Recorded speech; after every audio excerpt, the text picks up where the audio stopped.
जय माता जय दी। माता दी। मैं आप सबके बीच में एक पचरा गीत लेकर आई हूँ। अपना प्यार दुलार हमारे साथ बनाए रखना। सभी बहनाओं से अरदास है कि अपने साथ हमारा भी सपोर्ट करना। केथुआ के पेरुआ केथुआ लागल पार्टी हो, केथुआ बैठना।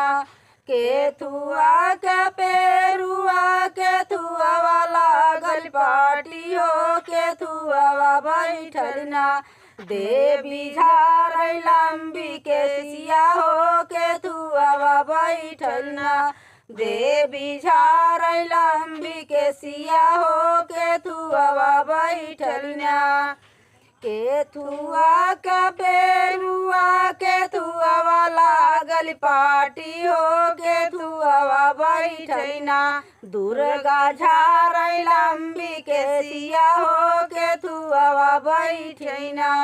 दुर्गा झारै लंबी केसिया हो, केथुआ बैठना।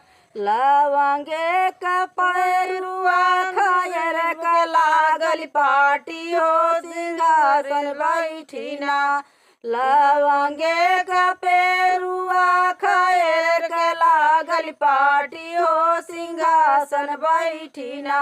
दुर्गा झारै लंबी केसिया हो, सिंहासन बैठना। दुर्गा झारै लंबी केसिया हो, सिंहासन बैठना। टूटी जाई है घर पेरुआ छटा की जाई है पार्टी हो, बिछुड़ी जाई है ना। टूटी जाई है पेरुआ छटा की जाई है पार्टी हो, बिछुड़ी जाई है ना। हमर दुर्गा मायरिया हो, बिछुड़ी जाई है ना।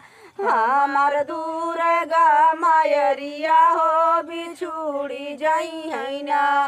पूरबू से बढ़ाई बोलाऊ भाई हमारी जलानी हो, जलाई दे बैना। तोहरे पेरुआ का पटिया हो, सलाई दे बैना। पूरबू से बढ़ाई बोलाऊ भाई हमारी जलानी हो, जलाई दे बैना।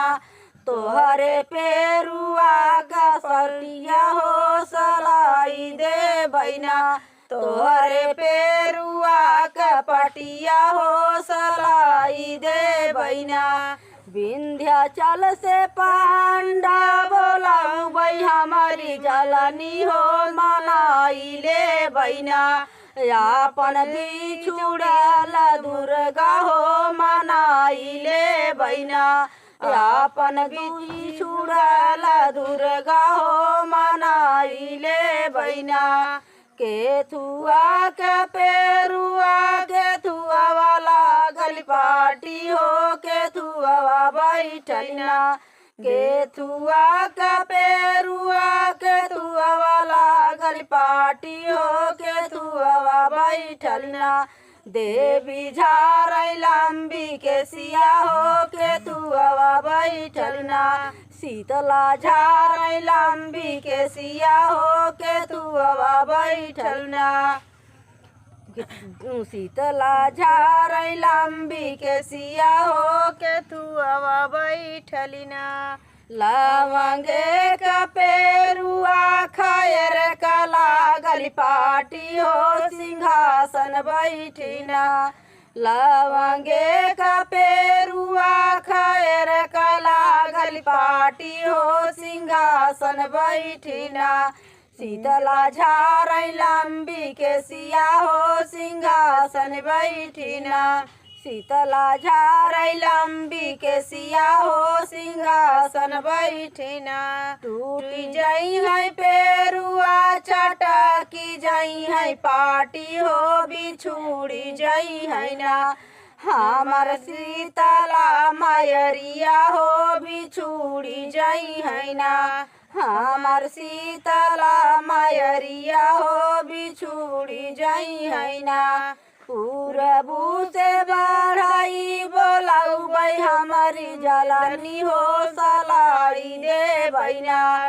तोहरे पेरुआ का पटिया हो, सलाई के पेरुआ का पटिया हो सलाई दे बैना। कड़ा धाम से पांडा बोलाऊ भाई हमारी जलनी हो मनाई ले बैना। यापन बिछड़ल शीतला हो मनाई ले बैना।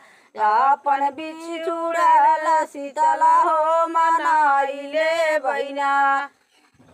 केतुआ के पेरुआ केतुआ वाला गलपाटी हो केतुआ वाला गलना। देवी झार लंबी के सिया हो केतुआ वाला गलना। काली झार लंबी के सिया हो केतुआ वाला गलना। लवंगे का पेरुआ खायर कला गलपाटी हो सिंहासन बैठीना।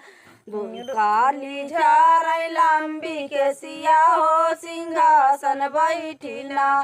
काली झार लंबी के सिया हो सिंहासन बैठीना। खैर के लागल पाटिया। सभी माताओं बहनों से नमस्ते।